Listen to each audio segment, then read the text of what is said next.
하나님의 말씀 보시겠습니다. 오늘 우리에게 주신 하나님의 말씀은 마태복음 16장 13절에서 20절까지의 말씀입니다. 마태복음 16장 13절에서 20절 말씀입니다. 제가 하나님의 말씀을 봉독합니다. 예수께서 빌립보 가이사랴 지방에 이르러 제자들에게 물어 이르시되 사람들이 인자를 누구라 하느냐? 이르되 더러는 세례 요한, 더러는 엘리야, 어떤 이는 예레미야나 선지자 중에 하나라 하나이다. 이르시되 너희는 나를 누구라 하느냐? 시몬 베드로가 대답하여 이르되 주는 그리스도시요 살아계신 하나님의 아들이시니이다. 예수께서 대답하여 이르시되 바요나 시몬아 내가 복이 있도다. 이를 내게 알게 한 이는 혈육이 아니요 하늘에 계신 내 아버지시니라. 또 내가 내게 이르노니 너는 베드로라. 내가 이 반석 위에 내 교회를 세우리니 음부의 권세가 이기지 못하리라. 내가 천국 열쇠를 내게 주리니 내가 땅에서 무엇이든지 매면 하늘에서도 매일 것이요 내가 땅에서 무엇이든지 풀면 하늘에서도 풀리리라 하시고 이에 제자들에게 경고하사 자기가 그리스도인 것을 아무에게도 이르지 말라 하시니라. 아멘. 말씀을 통한 주의 은혜와 평강이 모인 모든 자들 가운데 넘치기를 축원합니다. 예수님께서는 공생의 사역의 후반기에 접어드시면서 자신의 십자가로 완성될 인류의 구속 사역을 이 부활과 승천 이후에도 계승시켜 나갈 제자들을 집중적으로 훈련시킬 필요가 있으셨습니다. 그래서 마태복음 16장과 17장은 이 메시아 사역과 하나님 나라의 본질에 대해서 제대로 이해하지 못하고 있는 제자들에게 이 메시아의 길과 제자의 길에 대해서 집중적으로 교훈하고 계십니다. 그래서 지난주에 살펴봤던 16장 1절부터 12절까지는 제자들에게 거짓 목자인 바리새인들과 사두개인들의 교훈을 주의하고 그들을 따르지 말라라고 교훈하셨습니다. 그리고 오늘 본문은 예수님께서 이 베드로의 신앙 고백을 들으신 이후에 내가 교회를 세우리라. 예수님께서 교회를 세우실 것과 그 교회의 권세에 대해서 가르쳐주고 계신 내용입니다.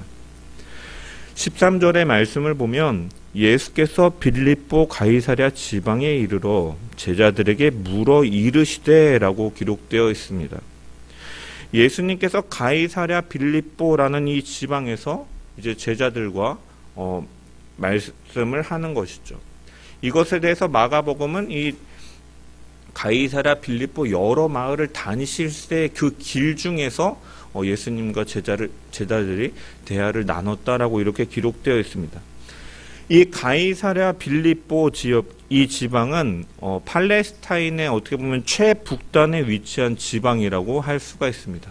야곱의 아들인 12지파 이 단지파가 그것을 분깃으로 받았던 지역이기도 하고 이 갈릴리 호수의 북쪽으로 약 40km 정도 올라간 그 지점이 이 가이사랴 빌립보 지역으로서 이제 요단강의 근원지라고 할 수가 있는 거예요.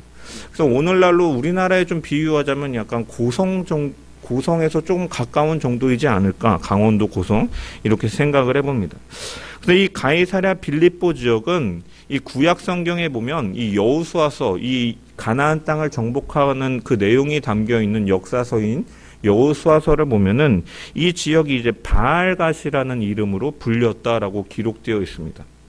이 바알갓이라는 이름은 무엇이냐면 행운의 바알이다라는 뜻을 가지고 있는 것으로 이 구약 시대 당시에는 이 바알신을 우상으로 섬겼던 지역인 것이죠.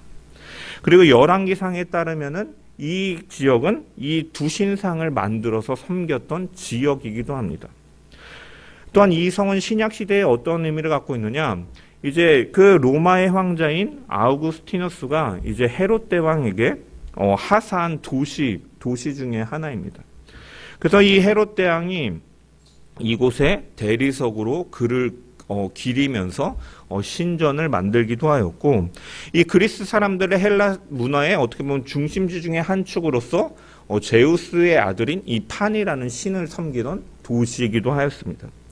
그리고 후에 이제 헤롯 빌립은 이 도시를 정비를 새롭게 다시 정비한 이후에 이 로마 황제에게 경의를 표하기 위해서 이 판을 판을 섬기는 도시라고 해서 이곳이 파네아스라는 이름으로 불렸었는데, 그것을 다시 이 가이사랴라고 도시의 이름을 명명하는 거예요. 가이사랴는 뭐냐면 황제의 땅이라는 의미를 가진 거예요.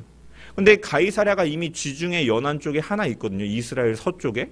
그러니까 이제 가이사랴라는 이름으로 또 바꾸면서 그 도시와 차별을 두기 위해서 가이사랴 빌립보라는 이름으로 이제 지명이 불려지게 되는 것입니다.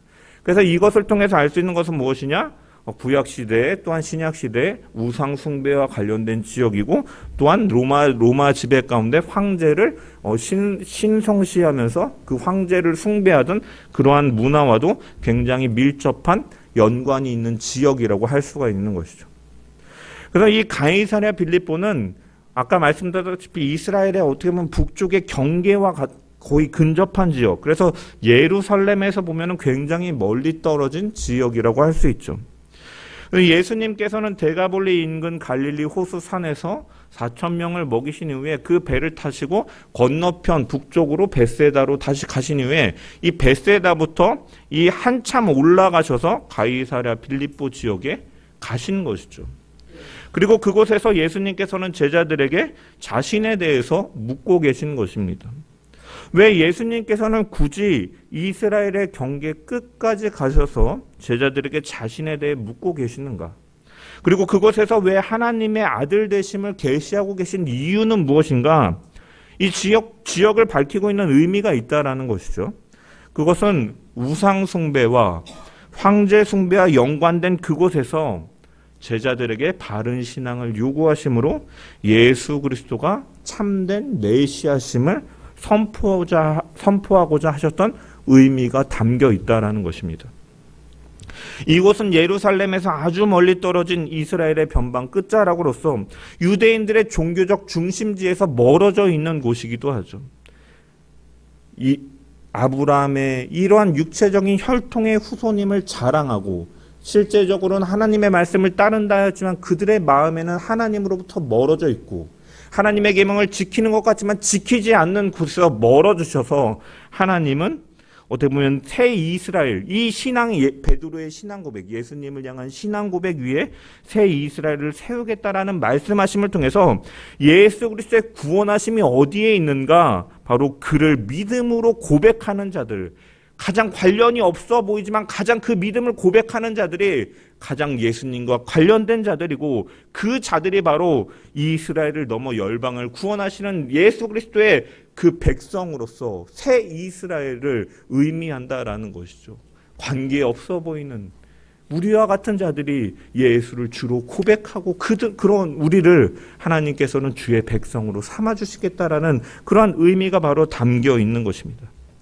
특별히 예수님께서는 제자들에게 자신이 누구신지를 이제 물어보시는데 자신이 누구신지를 물어보시는데 특별히 이 무리와 제자들을 구분하여 물어보고 계시죠. 그래서 보면은 사람들이 인자를 누구라 하느냐라고 이렇게 물으시고 대답을 들으신 후에 너희는 나를 누구라 하느냐, 이렇게 무리와 제자들을 구분하여서 묻고 계신다라는 것이죠. 무리들의 견해와 이 제자들의 견해를 구별해서 물으신다라는 것은 제자들이 예수님에 대해 무리와는 질적으로 다른 견해를 가지고 있으리라는 기대 속에서 또한 물어보시기도 하는 것이죠. 우리는 이 예수님과 제자들의 대화 속에서 우리는 예수님을 누구로 믿어야 하는가를 분명히 발견할 수 있다는 것이죠. 교회는 예수님을 어떻게 믿는 자들이 모인 것인가를 우리는 분명히 발견할 수 있다는 것이죠. 먼저 예수님께서는 제자들에게 물으실 때 뭐라고 말씀하십니까? 사람들이 인자를 누구라 하느냐라고 말씀하고 계십니다. 자신을 인자라고 말씀하고 계시다는.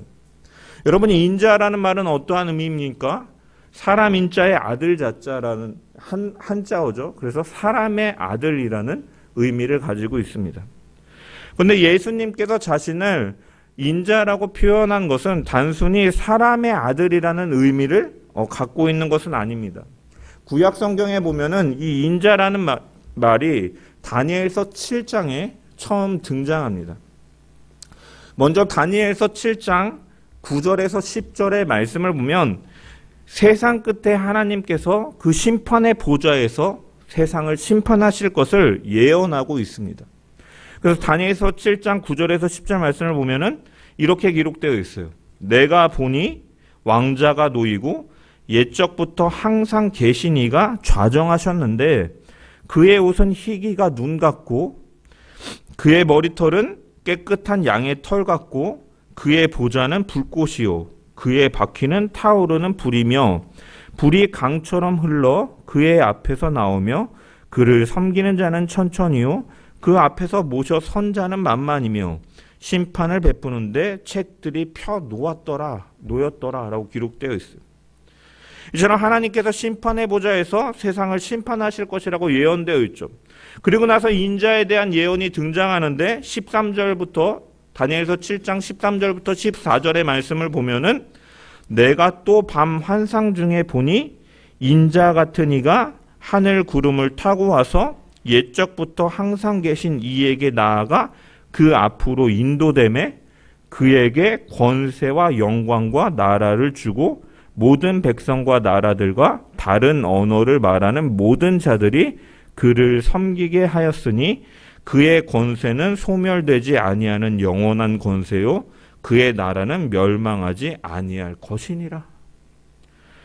이 다니엘이 예언한 인자는 단순한 사람이 아니라 하나님의 권세를 가지신 분으로 지극히 존귀하고 영원한 권세를 가지신 존재이며 모든 백성들이 섬겨야 할 자이며 열방을 영원까지 통치하시는 분으로 예언하고 계시다라는 거예요.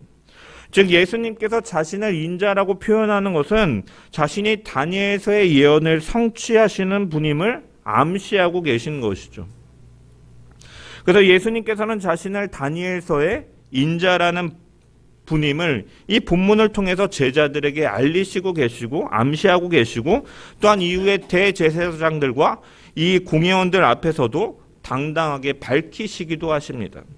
마태복음 26장을 보면 예수님께서 잡히셔서 이제 공회에서 신문을 받으시는 장면이 나오죠. 그때 여러 사람이 나와서 거짓 증언으로 예수님을 고소합니다. 하지만 예수님께서는 그들의 증언에 대해서 단 한 말씀도 대꾸하지 않으시죠. 그래서 이 대제사장이 이것을 보면서 참다 못해서 예수님에게 묻기를 왜 너는 아무 대답도 없느냐? 이 사람들이 너를 치는 증거가 어떠하냐? 이게 참이냐 거짓이냐? 말해봐라 라고 말을 하죠. 하지만 그럼에도 불구하고 예수님께서 아무 말씀도 하지 아니하시니까 대제사장이 마지막으로 묻기를 뭐라고 말하면 내가 너로 살아계신 하나님께 맹세하게 하노니 내가 하나님의 아들 그리스도인지를 우리에게 말하라. 이에 예수님께서 이르시되 네가 말하였느니라. 그러나 내가 너희에게 이르노니 이후에 인자가 권능의 우편에 앉아있는 것과 하늘 구름을 타고 오는 것을 너희가 보리라. 이 다니엘서의 이 구약의 말씀을 인용하셔서 네가 말한 그대로와 같다. 그리고 내가 하늘 구름을 타고 와서 하나님 보좌 우편에서 심판할 인자로 올 것이다 라고 말씀하고 계신 것이죠. 그래서 이에 대제사장이 이것을 듣고서 자기 옷을 찢으면서 우리가 어찌 더 증인이 필요하겠느냐. 이 사람이 신성모독을 하는 것을 우리가 똑똑히 들었도다. 너희는 어떻게 생각하느냐 하면서 공회에 모인 모든 사람들이 그는 사형에 해당하나이다 라고 선고하는 것이죠. 예수님께서는 주님을 인정하지 않는 대제사장의 입술을 통해 자신이 다니엘서의 그 인자임을 드러내셨으면 내가 크라 라고 말씀하고 계신 것이죠.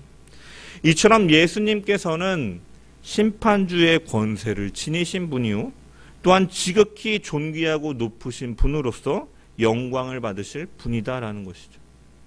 그분은 인류의 죄를 대신해서 십자가에서 고난을 당하고 죽으시지만 그의 근본은 죄인으로서 죽고 처량하고 비천한 신세가 아니라 죽음 아래에 있는 자가 아니라 그 영광은 결코 사라지는 것이 아니다.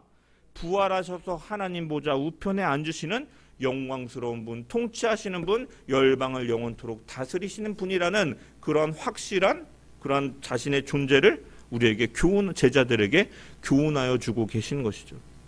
또한 그런 분께서 우리와 같은 인간으로 오셨음을 의미하기도 하는 것이죠. 인자는 아까 말씀드렸다시피 또한 사람의 아들이라는 의미가 있죠. 이것은 하나님께서 성육신하셔서 이 땅에 오신 것을 의미하는 의미이기도 한 것이죠. 그래서 요한복음 1장 14절에 보면은 말씀이 육신이 되어 우리 가운데 거하심에 우리가 그의 영광을 보니 아버지의 독생자의 영광이요 은혜와 진리가 충만하더라. 예수님께서는 하나님이신 그분, 말씀으로 태초부터 함께 계셨던 그분이신데 그분이 우리 가운데 육신이 되어 성육신하여 오신 분이다. 그래서 우리가 예수님의 영광은 곧 아버지의 영광이다. 독생자의 영광이다. 은혜와 진리가 충만하신 분이다라고 고백하고 있는 것이죠. 그리고 그분이 이렇게 성육신하셔서 우리 가운데 오신 이유는 요한복음 3장 16절의 말씀, 하나님이 세상을 이처럼 사랑하사 독생자를 주셨으니 이는 그를 믿는 자마다 멸망하지 않고 영생을 얻게 하려 하심이라라는 그 말씀처럼 죄인들을 구원하시기 위해서 육신을 취하시고 이 땅에 오셨다라는 것이죠. 그래서 빌립보서 2장에 보면 예수님의 성육신에 대해서 이렇게 언급하고 있는데 빌립보서 2장 5절에 보면 너희 안에 이 마음을 품으라 곧 그리스도 예수의 마음이니 그는 근본 하나님의 본체시나 하나님과 동등됨을 취할 것으로 여기지 아니하시고 오히려 자기를 비워 종의 형체를 가지사 사람들과 같이 되셨고 사람의 모양으로 나타나사 자기를 낮추시고 죽기까지 복종하셨으니 곧 십자가에 죽으심이라 라고 말씀하고 있는 거죠. 성경은 예수 그리스도를 하나님과 동등하신 분으로 증언하고 있습니다. 그분은 하나님의 아들이심으로 본질상 하나님과 같다라는 것이죠. 그런데 인간을 구원하시려고 하나님 아버지의 뜻에 복종하여 인성을 취하시고 이 땅에 오셨다라고 성경은 증언하고 있습니다. 예수님께서 자기를 인자라고 표현하시는 것은 우리를 위해 이 땅에 오신 하나님이심을 나타내는 것과 다니엘서에 예언한 대로 예수님께서 장차 세상을 심판하실 재판장이라는 사실을 우리에게 교훈하여 주고 있는 것이죠. 우리는 예수님께서 우리의 죄를 담당하고 죽기까지 복종하시고 십자가에서 피 흘리심으로 말미암아 우리를 속죄하시는 구속하시는 구세주시요 또한 그분은 세상 끝에 하늘 구름을 타고 강림하셔서 만민을 심판하실 심판주임을 우리는 분명히 믿어야 된다라는 것입니다. 예수님의 질문에 대해서 제자들은 무엇라고 대답합니까? 무리들은 예수님에 대해서 혹자는 세례 요한이라고 합니다. 혹자는 엘리야라고 합니다. 어떤 이는 예레미야나 선지자 중에 하나라 합니다. 라고 이렇게 대답하였습니다. 여기에 제시된 견해들은 예수님을 얕잡아 보거나 예수님을 빈정대기 위해서 무리들이 그렇게 말한 것은 결코 아니었습니다. 예수님도 말씀하신 것과 같이 이 여자가 낳은 자 중에 세례 요한보다 큰 이가 일어남이 없다라고 말씀하실 정도로 세례 요한은 또한 위대한 사역을 감당한 주의 길을 예비하는 자로서 그의 사역을 감당한 자입니다. 또한 선지자 엘리야도 이 선지자 중에 대표라고 여겨질 정도로 많은 이적을 행했고 놀라운 일들을 행했고 하나님의 말씀을 가르치는 백성들에게 가르치는 일들을 했습니다. 선지자 예레미야도 마찬가지죠. 이러한 인물들은 위대한 인물들이다라는 것이요. 그래서 이러한 표현들은 어떻게 보면 예수님에 대해 최대한의 경의를 표현하는 무리들의 표현인 것이죠. 하지만 예수님은 그런 차원의 분이 아니시다라는 것입니다. 예수님은 그냥 사람들 중에 그냥 훌륭한 분, 좋은 가르침을 주시는 분 정도의 그러한 수준이 그러한 차원이 아니시다라는 것이죠. 하나님 나라의 왕으로서 하나님께서 기름 부으신 그리스도시다라는 것입니다. 그분은 그분의 백성을 죄와 사망의 노예에서 해방시키는 구원자시요 그 나라를 통치하시는 왕이시고 치유하시고 고치시고 회복시키고 공급하시는 목자로서 이 땅 가운데 오신 분이시다라는 거예요. 그래서 예수님께서는 제자들의 그 대답을 듣고 다시 제자들에게 물으시는 거예요. 무리들은 그렇게 말하는데 너희는 나를 누구라 하느냐? 15절에 너희는 나를 누구라 하느냐라고 물으시고 계시죠. 그러니까 이제 16절에 시몬 베드로가 대답하여 이르되 주는 그리스도시요 살아계신 하나님의 아들이시니이다 라고 고백하고 있습니다. 이 베드로의 고백은 가이사랴 필립보에서 이루어진 것이죠. 신적 존재로 경외하는 로마 황제조차 결국은 죽음 아래 있는 자이고 그를 기리면서 그에게 경외심을 표현하기 위해서 가이사랴라는 이름을 지어서 붙였지만 그 황제 역시도 결국은 죽음 아래 있을 수밖에 없는 자리이고 또한 바알과 같은 신들을 섬겼던 곳이지만 그 신들은 사실은 거짓 신이고 헛된 것이지만 예수님은 주는 그리스도죠. 살아계신 하나님의 아들이십니다. 참되고 살아계시고 역사하시는 참신 하나님의 아들 되십니다라고 베드로는 고백하고 있는 것입니다. 유대인들에게 있어서 또한 이 아들이라는 표현은 본질상 서로 같을 때 아들이라고 표현하기도 합니다. 예를 들어서 마가복음 3장 17절에 보면 예수님께서 야고보와 요한에게 이 보아너게라는 별명을 주십니다. 이 보아너게라는 이 이름의 뜻은 우레의 아들이라는 표현인데 이것은 정말로 야고보와 요한의 그 부모의 이름이 우레여가지고 우레의 아들이라고 표현하는 것이 아닙니다. 예수님께서 이렇게 그들을 부르신 이유는 그들의 성질이 불과 같게 우레와 같아서 그렇게 표현하시는 거예요. 그래서 대표적으로 누가복음 9장에 보면 예수님이 제자들과 이 예루살렘으로 올라가시는 도중에 이제 사마리아의 한 마을에 이르게 되는데 예수님의 일행이 들어왔을 때 그 마을에 있는 사람들이 그들을 받아들이지가 않아요. 그러니까 이 야고보와 요한이 예수님에게 뭐라고 요청하냐면 불을 내리셔가지고 저곳을 멸하여 주십시오라고 요청했다가 예수님에게 책망받는 일이 있었습니다. 그들의 성질을 잘 보여주는 것이죠. 그래서 그들이 하늘에서 내리는 불 우레 같다. 그래서 우레의 아들이다라고 예수님께서 별명을 붙여주신 것이에요. 이러한 개념 속에서 살아계신 하나님의 아들이라는 표현은 또한 예수님을 어떻게 표현하고 있냐면 바로 살아계신 하나님이라고 고백하고 있는 것이죠. 참된 신자는 바로 이러한 신앙 고백을 진심으로 하는 자들이다라는 것이죠. 예수님을 하나님의 아들로 하나님으로 살아계신 분으로 고백하는 것이죠. 예수님을 따르는 것은 저분이 먹을 것을 저렇게 주시네. 많은 이적을 행하시네. 저 사람에게 열광하고 저 사람에게 호의적인 감정으로 따르는 수준이 믿음이 아니라 그러한 감정과 그러한 열광적인 반응은 잠시 예수님을 따르는 무리가 될 수는 있지만 결국 그들이 예수님을 떠나서 예수님을 오히려 공격하고 비방하는 군중이 되어버린 것처럼 그것은 더 깊은 헌신과 충성으로 나아갈 수가 없다라는 것이죠. 제자는 어떠한 자이냐? 예수님은 하나님이시오. 그분은 구원자시오. 기름 부음 받은 왕이시자 주님이십니다라고 믿는 자가 참된 믿음을 가진 자다라는 것이죠. 그분의 죽음이 대속적인 죽음이었다. 우리의 죄를 대신하고 우리의 죄를 속량하시기 위한 죽음이었다. 그리고 그분은 죽음 아래 있으신 분이 아니라 다시금 죄와 사망의 권세에서 승리하시는 분이시며 그분 안에 거하는 자에게 생명을 주시는 분임을 믿는 것이 바로 믿음이다라는 것이죠. 그 믿음이, 그 소망이 있는 믿음이 주님이 정말로 우리에게 영원한 생명을 주시는 분이라는 그러한 믿음이 우리를 더 깊은 헌신과 충성으로 나아갈 수 있게 하는 것이죠.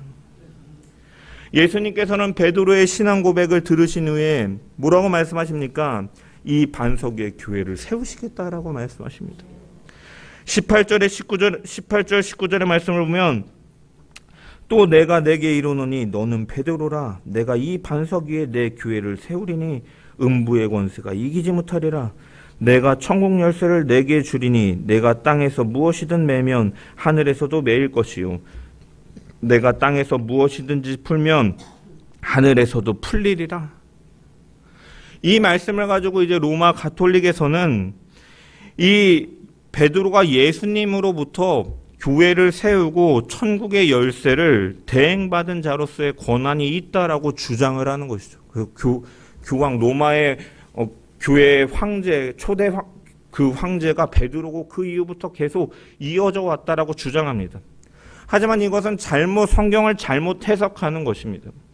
예수님께서는 자신을 주로 고백하며 그리스도시요 살아계신 하나님의 아들로 믿는 그 믿음 위에 교회를 세우시겠다라고 말씀하시는 것이죠. 그래서 예수님께서 베드로에게 말씀하시기를 뭐라고 말씀하셨냐? 17절에 보면은 이를 내게 알게 한 이는 혈육이 아니라 하늘에 계신 내 아버지시니라 라고 말씀하고 있다는 거예요. 베드로야 잘했다. 너 위에 이걸 세우겠다가 아니라 그것을 고백하게 하신 분이 누구십니까? 바로 하나님이다라고 밝히고 있는 거죠. 이 알게 하다라는 단어는 계시하다라는 의미를 가진 단어예요. 너가 알게 한 이는, 너가 알게 된 것은 너의 혈육이 아니라 하늘에 계신 내 아버지시니라. 즉 알려지지 않은 것을 인간에게 밝히 나타내시는 하나님의 계시하심을 가리키는 것이고, 예수님께서 교회를 세우시는 반석은 무엇이냐면 베드로라는 그 한 인간이 아니라 베드로의 그 고백의 대상, 하나님께서 은혜로 알게 하신 그 계시, 또한 그분을 향한 믿음이 교회의 반석이 된다는, 하나님께서 우리에게 자신을 계시해 주신 분이 누구십니까? 바로 십자가를 통해서, 예수 그리스도를 통해서 하나님이 공의의 하나님이심을, 하나님의 사랑의 하나님이심을 자신을 드러내신 것처럼, 이처럼 예수 그리스도, 그 계시이신 예수 그리스도가 교회의 반석이 되고 그분을 향한 그 믿음의 고백, 그분을 인정하는 그 믿음의 고백이 교회의 반석이 된다라는 것이에요. 이 땅의 죄로 인하여 하나님과 원수되고 멸망받아야 될 자들이지만 하나님께서 공의와 인애로 계시해 주신 십자가, 그 십자가에 달리신 예수 그리스도가 바로 교회의 반석이시다라는 것이죠. 교회가 흔들리지 않는 것은 무엇입니까? 그 위에 교회를 세운 반석이 흔들리지 않기 때문에 흔들리지 않는 것이죠. 베드로가 반석이었다면 교회는 흔들리고 넘어지고 무너져도 진작에 무너졌을 것입니다. 마태는 베드로가 흔들림 없는 반석이라고 제시한 적이 단 한 번도 없습니다. 복음서에 공통적으로 등장하는 것이 무엇입니까? 예수님을 향한 베드로의 배신을 기록하고 있죠. 또한 이 마태복음에도 바로 이후에 보면 베드로가 신앙 고백을 한 이후에 그 바른 신앙 고백을 갖자 예수님께서 이제 자신의 십자가 순환을 첫 번째로 예고하시죠. 그러니까 베드로가 그리 마옵소서, 주님 그러지 마세요 라고 반대하니까 예수님께서 뭐라고 말합니까? 책망을 하시죠. 마가복음 16장 23절에 보면 사탄아, 베드로에게 이르시되 사탄아 내 뒤로 물러가라. 그럼 이 말씀을 해석하면 베드로는 사탄입니까?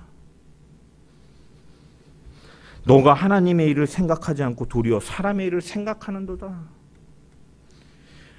베드로는 이처럼 흔들리는 자였다라는 거죠. 믿음을 고백하지만 또한 흔들리는 가운데 가는 가였다는. 그에 비해 예수님은 어떠한 분이십니까? 흔들림이 없으신 분이시죠. 흔들리지 않는 편안함, 에이스친데 그런 것. 그분은 흔들리지 아니하시는 분. 그분은 이스라엘의 배신에도, 유다와 이방 지도자들의 멸시와 그러한 살인의 의도 속에서도, 그리고 죽음으로부터도 흔들리지 아니하신 분으로 성경은 분명히 증언하고 있는 것이죠. 또한 음부의 권세조차도 그분을 흔들거나 무덤에 가두어둘 수 없은 것을 성경은 증언하고 있습니다. 그러므로 교회는 오직 예수 그리스도라는 반석 위에 설 때만 흔들리지 않는다라는 것이죠. 새로운 하나님의 백성, 하나님의 교회는 이 예수님이라는 반석 위에 예수님께서 불러내신 자들의 모임이 바로 교회인 것이에요. 예수님은 그 교회의 기초가 바로 자신이 되시고 반석이 되신다라고 말씀하고 계십니다. 18절에 보면 예수님께서 또 내가 내게 이르노니 너는 베드로라, 내가 이 반석 위에 내 교회를 세우리니 음부의 권세가 이기지 못하리라 말씀하셨는데, 교회를 가리켜서 내 교회라고 말씀하고 계십니다. 여러분, 내 교회, 나의 교회라는 것은 내가 소유한, 내가 약속한, 나를 위한이라는 의미도 있지만 또한 나로 인해, 나로 말미암아라는 의미도 갖고 있는 거예요. 나로 인해 세워지는 교회. 베드로가 예수님에 대해 바르게 신앙 고백할 수 있었던 것도 하나님께서 성령을 통해서 깨닫게 해주고 알려주셨기 때문이고, 우리를 위해 이 땅에 예수님께서 오신 것도 하나님께서 행하신 일인 것이죠. 그러므로 우리의 구원은 처음부터 끝까지 하나님의 은혜에 달려있다는 것이죠. 그러므로 구원은 결코 우리의 공로가 될 수가 없는 것입니다. 구원은 우리에게 있어 너무나 자랑스러운 것이지만 내 공로를 자랑할 것은 아무것도 없다라는 것이죠. 왜냐? 내가 구원을 받기까지 한 것이 아무것도 없기 때문입니다. 구원은 하나님이 우리에게 주신 선물입니다. 그리고 우리는 결코 자신의 구원을 스스로 자랑할 것이 아니라 은혜 가운데 이루어졌음을 고백하는 자들이죠. 예수를 주로 시인하는 자들은 어떠한 자들입니까? 내가 자격이 없는 자임, 내가 공로가 없는 자임을 알고 고백하며 은혜로서 이 모든 것이 이루어졌다라는 사실을 고백하며 오직 하나님께 감사하는 자들인 것입니다. 이런 하나님께 오직 감사와 영광으로 늘 찬양하며 살아가는 참된 교회 성도들 되기를 주의 이름으로 간절히 축원합니다. 또한 그 은혜로 부르심을 받은 교회는 사명이 주어지는데 이 땅에서 올바르게 주님을 선포해야 될 책임이 있는 것이요. 19절에 보면 내가 천국 열쇠를 내게 주리니 내가 땅에서 무엇이든지 매면 하늘에서도 매일 것이요 내가 땅에서 무엇이든지 풀면 하늘에서도 풀리리라라고 예수님께서 말씀하셨습니다. 이것은 단순히 베드로에게만 하신 말씀이 아니라 이 신앙 고백, 예수를 반석으로 삼고 그를 향한 신앙 고백을 하고 교회로 세워진 자들에게 하시는 말씀인 것이죠. 네가 땅에서 매면 하늘에서도 매일 것이요 네가 땅에서 풀면 하늘에서도 풀리리라. 그런데 여기서 매고 푸는 것은 어떠한 의미냐면 유대교적인 전통에서 보면은 이것은 가르침과 관련된 표현이에요. 이것을 바르게 가르쳐야 되는 이 매고 푸는다라는 표현은 가르침과 관련된 표현이다라는 것이죠. 그래서 예수님을 알고 그분을 믿는 신앙 고백을 하는 자들은 하나님에 대해서, 예수 그리스도에 대해서, 성령에 대해서, 천국과 종말과 심판과 구원에 대해서 어떻게 가르쳐야 되는가, 구원받은 자의 삶이 어떠해야 하는가를 가르치는 것이 바로 교회로 부름을 받은 자들이 해야 될 역할이다라고 주님께서는 말씀하고, 천국의 열쇠를 내가 줄 것이니 너가 매면 매일 것이야 풀면 풀리리라는 것은 그 복음의 진리를 너희가 가르치라라는 이 사명을 주고 계신 것이죠. 이 가르침의 권세를 주님은 교회 성도들에게 맡기신 것입니다. 그러므로 우리는 언제나 열심으로 복음을 전함을 통해서 이 사명을 감당해야 될 줄 믿습니다. 입술로 또한 삶으로 우리 한 명 한 명이 하나님이 어떠한 분이신지, 그분을 통해서 오신 예수 그리스도는 어떠한 분이신지, 그분을 믿게 하시는 성령은 어떠한 일을 행하시는지, 그분이 가져오신 구원과 심판과 죽음과 생명은 어떠한 것인지를 우리는 분명히 전하는 자가 되어서 하나님 주님께서 맡기신 이 사명을, 교회에게 맡기신 이 사명을 감당해 나가는 저와 여러분 되기를 주의 이름으로 간절히 축원합니다.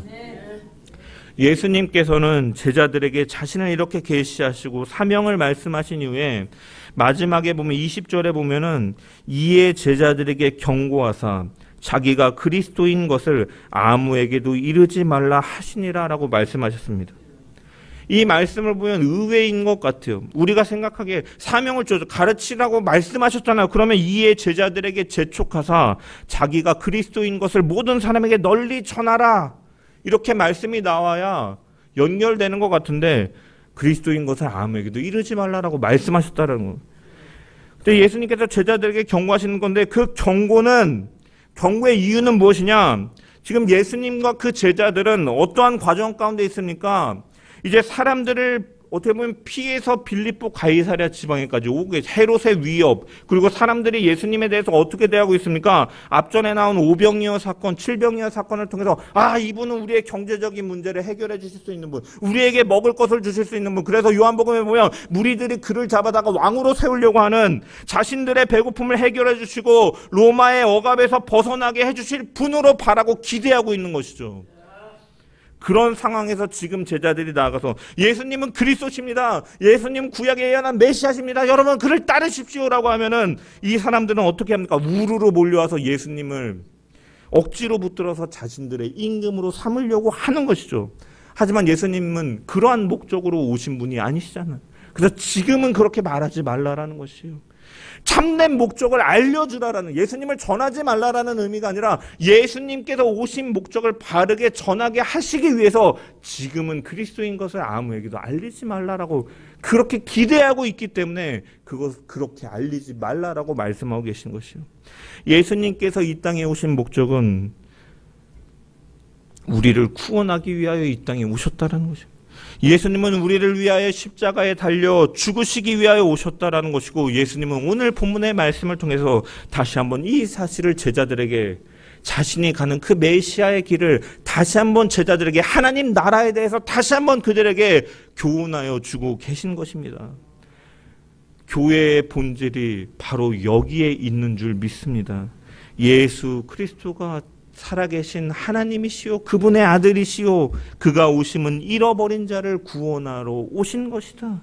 그분은 죄를 대속하기 위하여 오셨고 그분은 다시 오실 것을 약속하셨는데, 그분이 다시 오실 때는 심판주로 재림주로 이 땅 가운데 오실 것이다라는 사실을 전하는 것, 이것이 바로 교회의 본질인 줄 믿습니다. 교회는 복음을 전하며 잃어버린 자를 구원하는 일에 최선을 다해야 됩니다. 이것을 위해서 예수님께서는 우리에게 천국의 열쇠, 복음을 맡기시고 전파하게 하신 것인 줄 믿습니다. 우리는 이 예수님을 온전히 믿고 그 반석 위에 굳게 서가며 복음을 전파하며 살아가는 자, 그런 교회 되기를 주의 이름으로 간절히 축원합니다.